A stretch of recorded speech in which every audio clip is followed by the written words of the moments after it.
Om Asato Ma Sadagamaya Tamaso Homaham Jyotirgamaya Mrityormam Amritam Gamaya Avirahavih Maedhi Rudra Yate Dakshinam Mukha Te Namaham Pahinityam.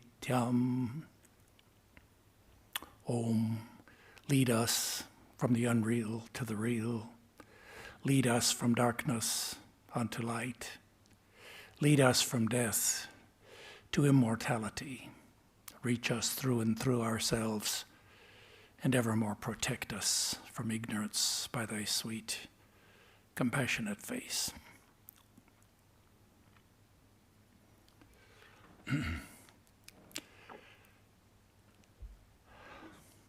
So my subject this morning is Raja Yoga meditation. And we're taking as our source book the Yoga Sutras of Patanjali Rishi,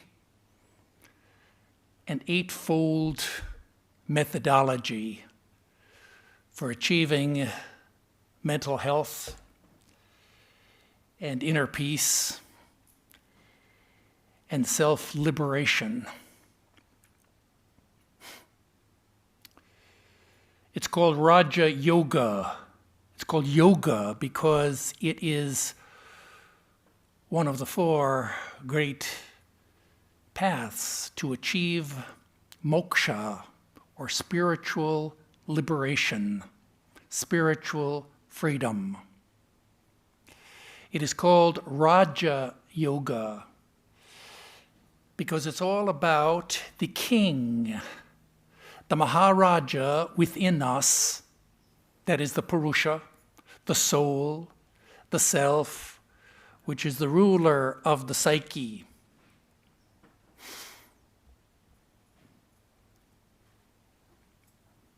And the analogy is of all the villagers, the farmers, the artisans, at the end of the year, they bring their offerings and their taxes to the head man of the village.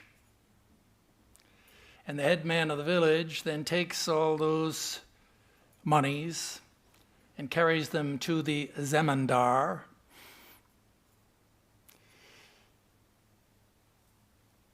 that is the lord of the manor, who then carries all of those monies to the prime minister, and the prime minister delivers them to the Maharaja, to the king, and the king gives an order as to how all of those taxes will be distributed. Similarly, it is in our own psychology. Everything serves the Purusha, the self, the soul within us. All the senses, all the sense impressions are collected together. They leave their impression in the mind. The mind delivers those impressions to the memory and to the buddhi, the intellect. And the intellect carries them to the Purusha, that is the soul within, who gives the order as to what is to be done. Now this inner king, that is the Purusha, the soul, our soul,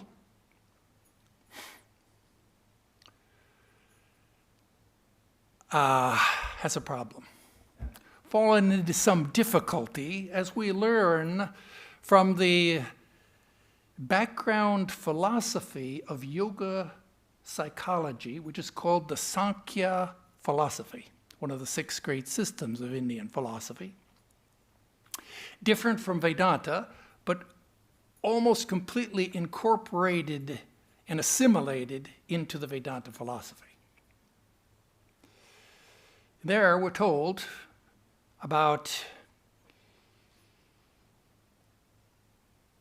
what happened to the Purusha, that is the king, with his retinue, ruling the kingdom as a sovereign, independent ruler. One day he went with all of his entourage to the theater, and there he sat himself down in the audience of the theater, and the lights went down, and the music came up, and the curtain rose, and on the stage there was a beautiful dancing girl, and she began to dance. And the king, as he watched this dance, became mesmerized. He became enthralled. He became spellbound. And he completely forgot his own kingship. He forgot his own kingdom. He forgot all of the problems of the kingdom. He became transfixed, watching every movement of that dancing girl on the stage. And in fact, he was hypnotized. And he watched, and time passed. And many years passed. And life after life, in fact, it's a metaphor for our own condition. Our soul, once free and independent, sovereign ruler of our own destiny, came into this world and became spellbound and enthralled and captivated by nature with a capital N, that is Prakriti, and became hypnotized. And so we became hypnotized. And so it has been in life after life. We've gone through life, and we're still following the movements of Mahamaya, that is the great world delusion that is nature. Now, the goal and purpose of spiritual practice is to liberate ourselves from this condition. In Raja Yoga, the first steps that we take are called yama and niyama. Yama here means control. That is, we have to get control over our lives. And these first two methods in the progression are two sets of moral and spiritual disciplines that we need in order to get control over our mind, over our attention, and over our way of life. This yama, these first two stages, apply to that period in our practice before we sit in meditation. And the idea is that there's a preparatory practice. This is a doctrine called Adhikaravada. That means you have to become a fit disciple in all forms of yoga practice. There are conditions, there are qualifications. These qualifications for entrance into the path and for success in the path are given to us in the yama and the niyama. The idea is that if you want to plant flowers in a garden, that before you can successfully, reasonably do so, that you have to weed that. You have to make that plot of land has to be fertile and fit for sowing seeds. You have to pull the weeds. You have to remove all the rocks and the debris. Fertilize the soil, water it. Make it that it's suitable so that the seeds can grow. Similarly, it is in the practice of Raja Yoga. The idea is that there are these preliminary moral, ethical, spiritual disciplines that we need to master before we can expect to be successful in the practice. Now these first two stages, which you can study all of those stages of yama and niyama, first two stages are very reminiscent of what we would read as students of comparative religion in the mystic traditions of Western spirituality. We're acquainted with mysticism. This is a path of mysticism. Mysticism has certain characteristics. Begins with purgation, purification, sanctification, initiation, contemplation, withdrawal from the world in order to achieve a personal, immediate, direct experience of the divine. This is mysticism. This Raja Yoga is a form of, is what we could call Hindu mysticism. And therefore, that's how we begin. Once we have achieved some success, that is, we've achieved a certain baseline of mental health, of inner peace, of moral self-discipline, then we're ready for the next stages, which are called Asana and Pranayama, sitting and breath control. These are two methods which have, in ancient India, they developed a whole science around these methods today, which we know largely as Hatha Yoga, but we're meant to support the practice of meditation. And as students of Wisdom of the East, you know very well the beginner's first steps of these two methodologies.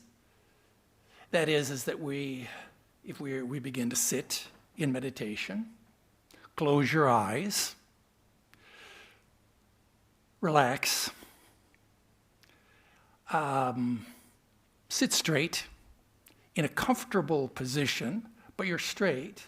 Your head, your neck, and your back are in a straight line. Maybe you take a few deep breaths,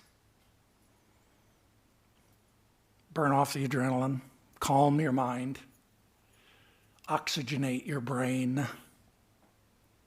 Maybe do 3 or 4 rounds of pranayama, that is breath control. And then just sit there for a few minutes, watching your mind run on, sitting on the banks of the river, watching the river flow. And as a result, you'll feel kind of a little bit more centered and calm. But you're not meditating yet. In order to meditate, you've got to have some particular object that you can focus and concentrate your mind upon. Now, the object of Raja Yoga, when it's practiced as a yoga, is to realize the Purusha, the soul. And so your object of your meditation is going to be God, that is, the God within you, that is your soul. And, but the soul is beyond name and form, that is, it's nameless and formless. And the mind, therefore, is constrained to apprehend the soul only under an aspect, that is, under a name and form. That means you have to have a particular name and form that will enable you to focus your attention. Now, if you are a personalist, you may conceive of the God within you as a divine, a divine image, some god or goddess with a particular name and form. That's your image of divinity. You may use a pratika rather than an image. That is, you use something which is like the soul, which is like the spirit. For example, a light within you, and so you have a form symbol, and you also have a sound symbol called a mantra. All these are involved. Now, how is it, you may ask, how do I know what sound and form and particular symbol that I should use in order to begin my meditation? And the traditional answer to that question is simply what you know. That is, you need to find out and seek out a spiritual teacher of meditation. That's called a guru. The guru is a person who will initiate you into meditation on the God within, who will introduce you to your own soul, who will look into your mind and heart and determine what is the best image or symbol for you to meditate upon. And will give you instructions on how to do that meditation.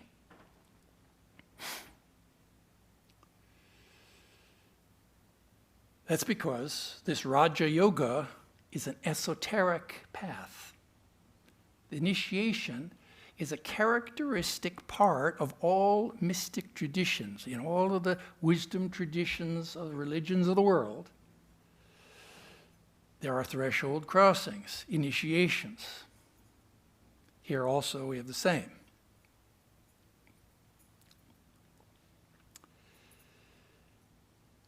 Now, once you have your object of meditation, you're going to meditate on the soul within you, the Purusha. That is the God within, the divinity within you. And you have a name and a form. And now the object is to focus your mind and to concentrate on that particular object. As soon as you try to do that, you'll find that difficulties arise. The world around us is full of the five sense objects, which are like sponges, absorbing our attention. The five senses, our sense powers, naturally are directed outwards and they run outwards like horses galloping towards down the roads of their own sense objects. And the mind also naturally wanders and drifts and moves forward and backward into the past and the future, everywhere except for the object of meditation. Therefore, we are now at the 5th stage of Raja Yoga meditation. It's called Pratyahara, which is called the withdrawal of the mind. This is the characteristic of yoga meditation. The first 4 steps are kind of, you will read about, you'll share any kind of meditation you hear about, kind of uses techniques of the first 4 stages. But at the 5th stage, everybody else gets off the bus. This is Raja Yoga meditation. That is, it's about Pratyahara, withdrawing your mind from the external world, withdrawing the senses from their objects, suppressing the desire of the mind to go outward, to go to the past, to the future, and bringing it back to the focus of your meditation.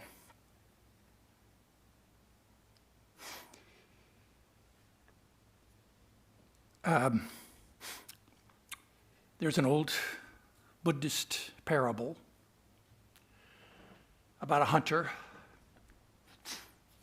who went out into the forest and he captured 6 wild animals each in their own natural habitat. A snake, a crocodile, a bird, a dog, a jackal, and a monkey.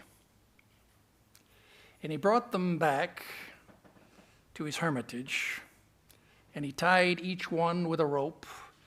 And with a rope, the other end of the rope, he tied to a stake which was driven into the ground at his feet. And one by one, of course, those animals, being wild animals, they struggled and strained to return to their natural habitat. And the snake pulled and pulled at the rope, wanted to return back to the anthill. And the crocodile pulled and strained at the rope, wanted to go back into the water. And the bird flew up, but was pulled back by that rope. Couldn't fly up into the air. It became tired, and so it came back by the stake. The dog, too, struggled and pulled at the rope until it got tired, came back. The jackal pulled at the rope. He wanted to go into the cremation ground, which was his natural habitat. But he was restrained by that rope, pulled back. He grew tired. And the monkey, too, trying to fly up into the trees, swing from those branches. He was drawn back by the rope until all of the wild animals, now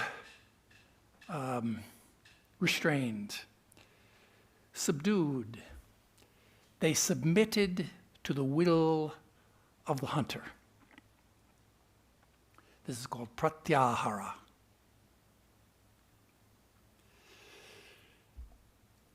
Maybe you don't like that image.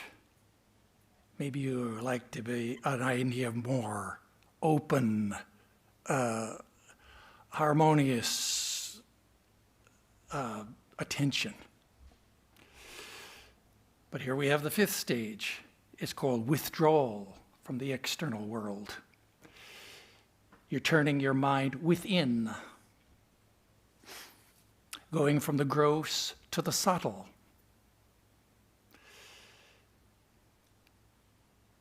With the purpose of encountering your own soul within. If you can restrain your mind and focus your mind on your object of meditation for 12 matras, that means a count, maybe 1 second, then you will have achieved some success in focus. And now you will be ready to enter into the sixth stage of Raja Yoga, which is called dharana, concentration.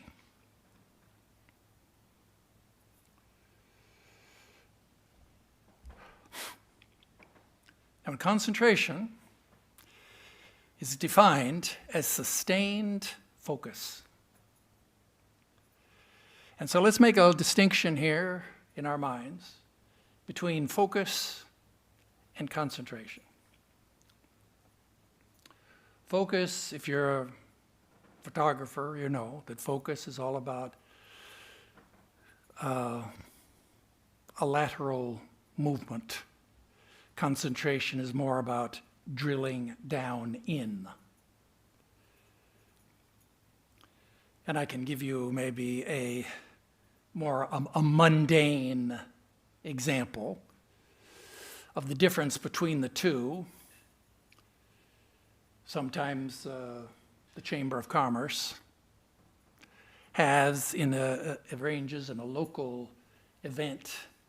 It's a networking event where all people who are in some business will come together and they'll have refreshments, and they will kind of mill around in the group together and exchange business cards, get to know each other. And the purpose being is to make contacts, to make connections. Now let's imagine that a young man were to go to such a networking event. He's all alone. He walks in there. He sees 100 people there milling around. Everybody's talking with everyone moving around. He's kind of confused. He doesn't really know where to go or what to do. He looks around. And there he sees, standing over by the side of the room, there's a girl there. And he looks there, and she becomes his target. He focuses on that girl, and he begins to move through the crowd to meet that particular person. As he moves through the crowd, that's his focus. Finally, he gets there, introduces himself. He gives his card, she gives her card, and they begin to talk. And now information is being exchanged. It's not just a contact, a connection is being made. And that is, there's more concentration. He's just looking there, listening to her voice, looking into her eyes, noticing things about her. Oh, it turns out, yes, she's sharing. Yeah, oh, they both went to the same high school. Isn't that interesting? Now they're making a connection. And so there's a concentration. So here we see that's a kind of a secular example here of the difference between focus and concentration. The mind, the purpose of the human mind is designed by God to focus and to concentrate.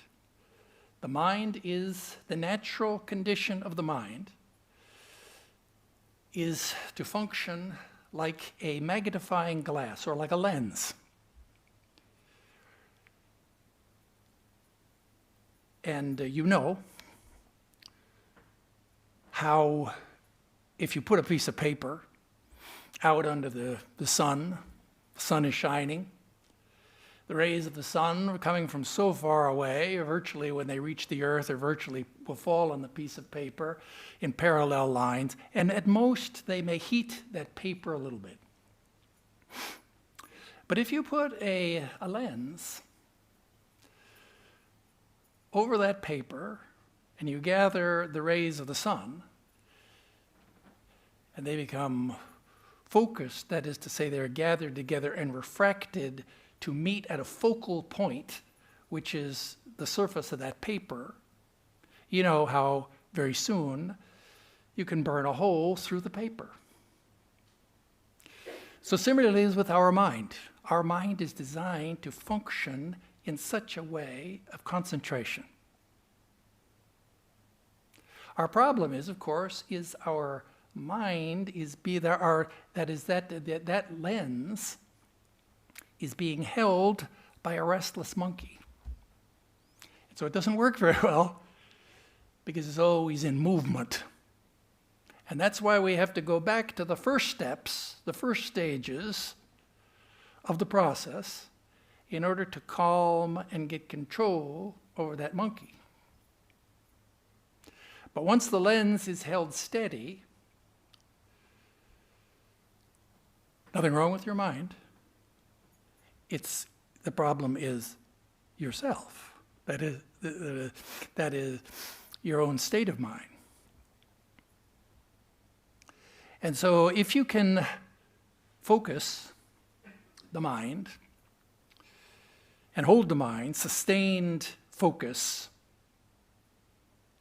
for 12 mantras, that is, now we have 12 times 12,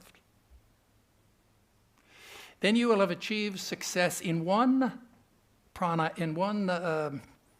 dharana, that is, in one cycle of concentration. When you are able to succeed in 12 cycles of concentration, then you will achieve perfection. Well, success in concentration is 1 cycle. Perfection is 12 cycles. But you're not meditating yet. Now let's look at the word meditation. Meditation is a word that we hear every day. And we, as students of comparative religion, you know a lot about all different kinds of, a whole list of different kinds of meditations and meditation techniques. And you'll quickly learn that they're not all the same. And that the word is used very loosely in common parlance to refer to anything that we sit down, you close your eyes, you sit quietly, let's say he's meditating. That's okay. But in Raja Yoga, the word meditation is a technical term. It's used very sparingly and very precisely to refer to the 7th stage of Raja Yoga, which is called dhyana. Dhyana means one-pointed concentration. Now we have sustained focus, that's concentration. Then we have sustained concentration, or one-pointed concentration, unbroken. What's the difference? Well, if you go out on a rainy day, maybe you take your umbrella, say it's very rainy today. Yes, it rained continuously all day long. That means that during the day, as you went around doing your business, you had to open and close your umbrella because the rain, every few minutes or so, it would rain. That's called continual rain. However, some parts of the world you go, it's continuous rain. Never lets up. You never can close your umbrella. That's kind of like, that'd be one-pointed. The analogy there, given in the Bhagavad Gita, a little different analogy, is that of the candle flame, which is burning in a windless place. You know, the light flickers, you get a little wind, a little breeze, it flickers. And I got to speed up here. We got a little flickers. And but in dhyana, that is in one-pointed concentration, there's no flickering. It's a steady, unbroken attention. You know the word dhyana, Sanskrit word which became in China the word Chan, which became the Zen Buddhist, Japanese Buddhist word Zen, which became the Pali, the Theravada word jhana. These are all the same words, going back to the Sanskrit word dhyana. One-pointed concentration. Zen Buddhists call it eye of the tiger. And if you can imagine a man who's out walking one day, he walks through the forest, he's going along happily, the sun is shining, the birds are singing. He looks over his shoulder, and there he sees, right next to him by the side of the road, there's a 700-pound Bengal tiger who's looking at him. We can imagine at that point we have one-pointed concentration. His attention locks onto the eyes of the tiger. His mind, we can imagine, is fight or flight. Those are not options, only freezing. And he's frantically trying to think about what's the no way out. But his eyes are locked on the eyes of the tiger. But the eye of the tiger doesn't refer to the mind of the man. It refers to the mind of the tiger. The tiger isn't tense. He's not nervous. His mind isn't frantically searching for some escape. He's not frightened. He's just there completely calmly focused on his dinner. That's the eye of the tiger. That's called dhyana, meditation. And if you look you see some of these Japanese paintings of Bodhidharma, the founder of Chinese Zen Buddhism. You remember how for 8 long years he meditated in a cave there, looking at a wall gazing. You can see the artist's rendition of the face of the Bodhidharma, fierce look on his face of concentration, one-pointed concentration, which is meditation. Now, as students of, we are all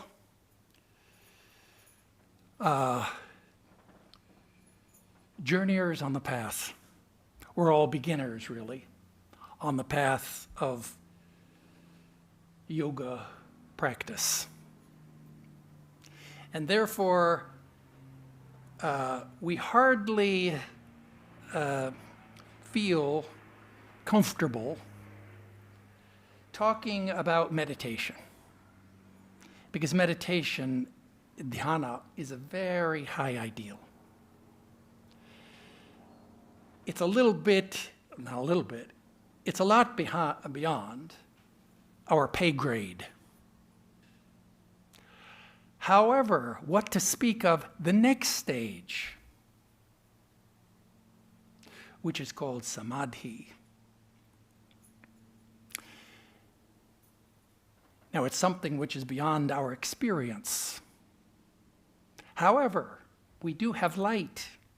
We do have the verbal testimony of saints and sages and adepts in meditation who achieve that high state. And therefore, as students of the saints and sages, we can have some understanding, which we need to have some understanding of this highest stage, because that's our destination. That's where we're going. So let's look here at this idea of what is Samadhi. Samadhi simply means complete self-absorption. Complete absorption in the object of meditation. You lose consciousness of the external world, consciousness of your own body, and of the movements of your own mind. Be completely absorbed in the object of meditation.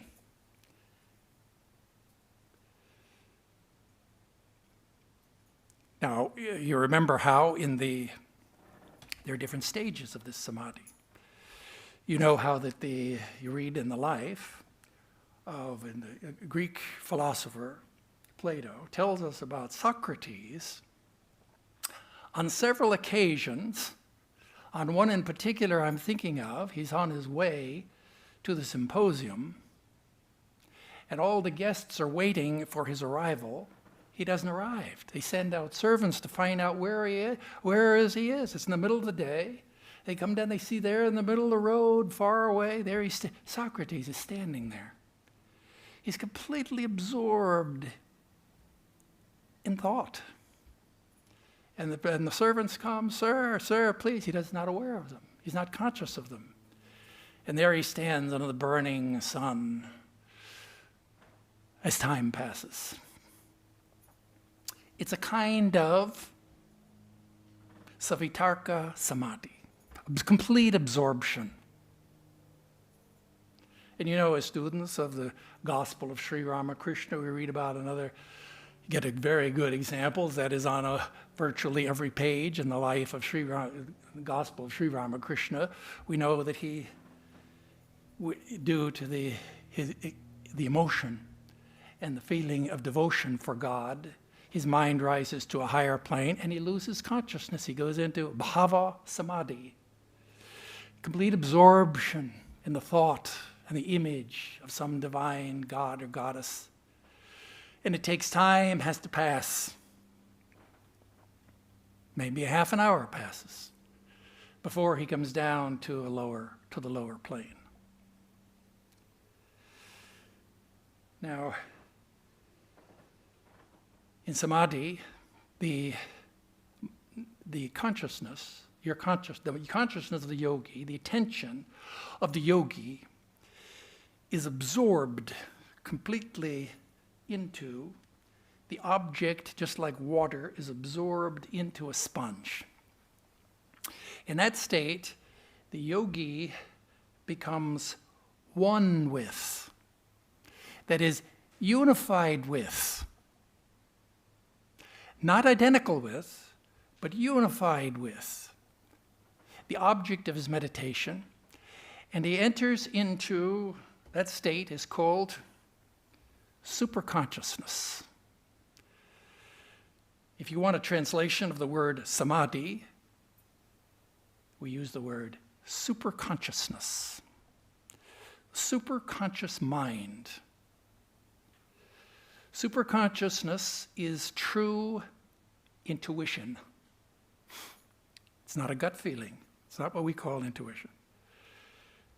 It's the evolved intelligence. It's in intuition, the mind perceives not through the senses or through the intellect. The yogi has transcended the circle of reason and now perceives through the power of intuition. You know, we have three powers in the buddhi, in the psyche of our mind: instinct, reason, and intuition. The natural power. In the superconscious state, we perceive through intuition. Intuition means, in reason, you can see the relationship between the parts. Intuition, you see the whole thing. You grasp the whole, the unity. In the run, we can speak, we can see, we can perceive through the eyes of the flesh. We also can perceive through the eye of the mind. But we have a third means of perception, and that is the eye of the spirit. This is the yogi in samadhi is perceiving through the eye of the spirit. It's called the third eye of the Agya chakra, to use the terminology here of the Kundalini yoga. At that time, the Kundalini has entered into a particle of that energy has entered into the hollow canal, the sushumna, and thus the yogi sees directly, immediately. Doesn't have to think. In order to know, he doesn't have to think. He doesn't have to see with the eye, sense. He just knows whatever is the object of his meditation. This is what the Greeks called gnosis. This is what the yogis call yogic perception. This state of yogi, a state of samadhi, is a state in which the yogi, his mind is calibrated at a very high level of vibration. That is, the whole of the universe is all about vibration of the prana and the akasha. There's a whole spectrum of vibration, from the lower to the higher, the highest levels of vibration.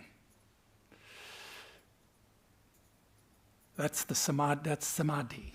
In that state, the yogi has control over all of the lower levels of energy in the universe. That is, he achieves control over nature, internal and external. Why? Because it's more subtle. Why? Because it's more causal. It's more all-pervasive. Therefore, it's more powerful. He gains that power and that knowledge. And when he returns to human consciousness, to ordinary consciousness, he's transformed. And in fact, if a devotee were to be an ordered devotee who goes into samadhi, he would go in an ordinary devotee. When he comes out of samadhi, he'd be a saint. He'd be transformed. A fool can go into samadhi. He comes out, if he gives real samadhi, he comes out, he's a sage.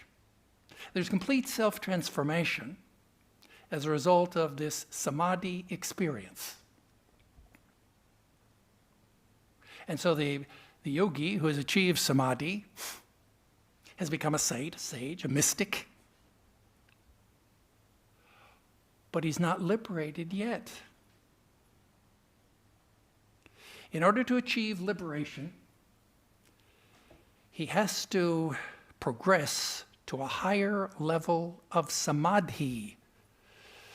Yogis speak about 2 levels of samadhi, which in Vedanta we call the savikalpa and nirvikalpa. Savikalpa is with conditioning. Nirvikalpa means without conditioning. That means it's about identity, not about union. And we can imagine that if the yogi, you imagine a pond, Swami Vedarupananda gives the analogy there of the lake. If the sun is shining and the wind is blowing and the lake is in turbulence, that we can't see anything through the water. The water is muddy and there's waves on the surface. We can't see anything. But if the wind dies down and the waves settle down, the surface becomes calm and placid, and if the water is pure and clear, then we have with just by a glance, we look through and we can see the bottom of the lake. The bottom of the lake is the soul. That's the purusha. That's the perception of the yogi. In nirvikalpa samadhi, there's no vrittis in his mind. There's no thoughts in the mind. All there is awareness of his own true nature. At that time, he abides in his own true nature. At that time, he's risen above the three bodies, the 3 gunas. All the knots of the heart are cut asunder. And all the samskaras, the impressions of the deep habits in the psyche are burnt to ashes. He goes beyond samsara and the chain of birth and death. And he achieves, through that nirvikalpa samadhi, liberation of the soul. We can go back to the king and the dancing girl. It's by means of that nirvikalpa samadhi at that time, the music stops. The girl stops dancing. The curtain falls. The lights come up. And the king shakes himself. He looks around the theater. He recalls his true nature. He remembers who he really is. He remembers why he came here. And that spell is broken. He's dehypnotized himself, and he's become free. This is the goal of Raja Yoga. The goal is not samadhi. Samadhi is the 8th stage. The goal is to use the samadhi to achieve the goal, which is self-knowledge. So these are the steps. Overview here I've given you of Raja Yoga, beginning with purgation, purification, sanctification, sitting, breath control, focus, initiation, concentration, meditation, realization, and liberation. This liberation of our own true self is the goal of Raja Yoga meditation.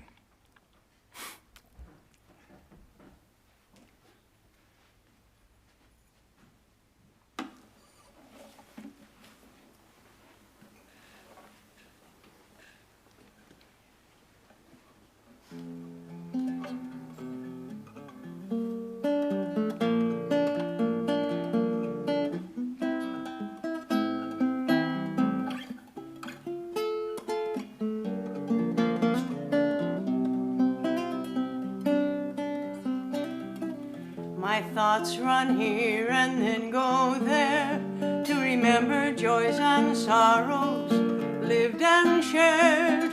So many waves of thought and care as I journey from here to there.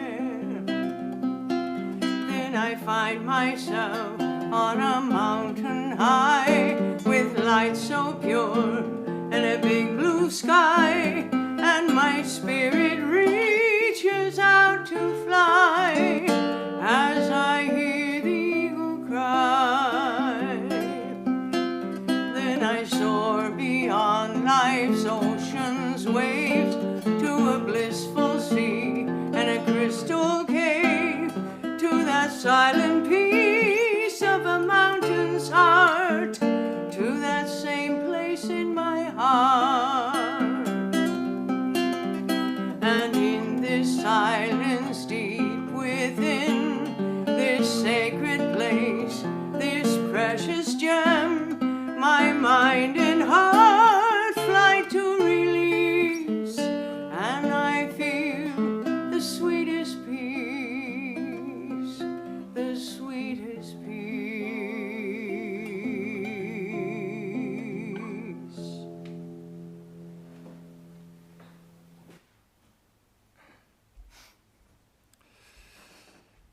The subject next Sunday is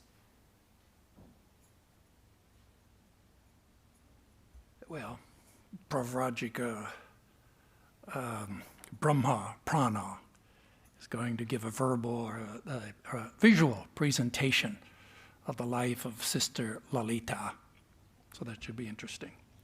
That's next Sunday. Om Dyo Shantihi Antariksha Shantihi Prithvi Shantihi Apa Shantihi Oshadaya Shantihi Vanaspataya Shantihi Vishwe Deva Shantihi Brahma Shantihi Saravam Shantihi Shantireva Shantihi Same Shantirehi Om Shantihi Shantihi Shantihi Om. Peace is in heaven, peace is on the earth, peace is in the sky and in the waters. The herbs and plants and trees are full of peace. The gods are peaceful. May this eternal universal peace enter our souls and beings. Om, peace, peace, peace be unto us all.